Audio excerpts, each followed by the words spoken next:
Hey everyone. Alright, so you've got a problem like this on your homework where it has 3/4 or some fraction times a variable equals another fraction. You're like, oh my goodness, Mr. Brumman, what do I do? I have no idea. Well, first, I need to make a new slide so I can draw on this.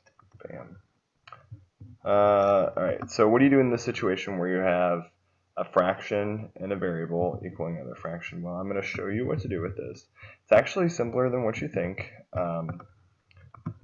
No joke, I'm not just saying that, like it really is simpler than what you think. So some of the things that would help in solving this problem is figuring out what we're doing. And I'm going to take this problem and I'm going to make this problem a little bit easier. We're going to come back to this one. But specifically, I want to look at this idea. So I want to look at the idea of half of some number equals 8. There we go, equals 8. So half of some number equals 8. So we're going to look at this problem first, and that's going to help us with solving this other problem that we have. And my phone's going off.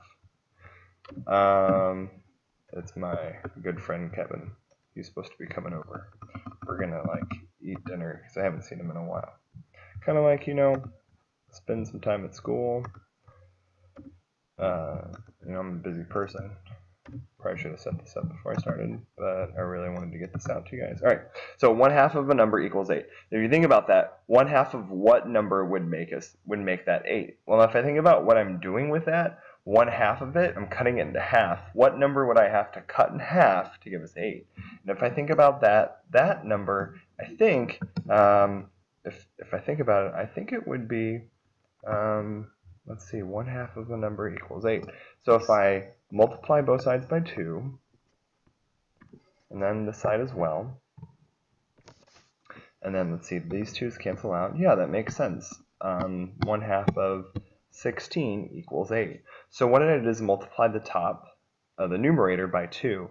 Unfortunately, we can, or I guess fortunately, we can divide any number by 1 and it doesn't change. Now if you look at that, ooh, that number matched that number, and that number matched that number.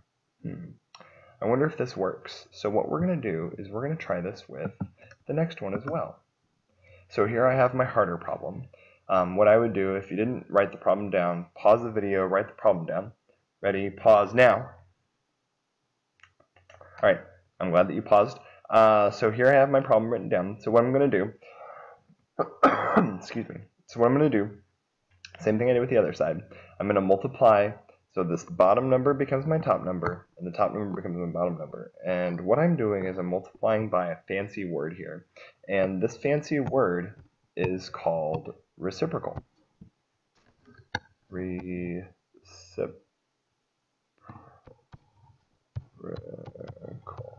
I think that's how you spell it. It doesn't look right at all. Yeah, I'll know tomorrow. And what I'm doing is I'm trying to eliminate everything on the side with the variable. We want it to equal 1.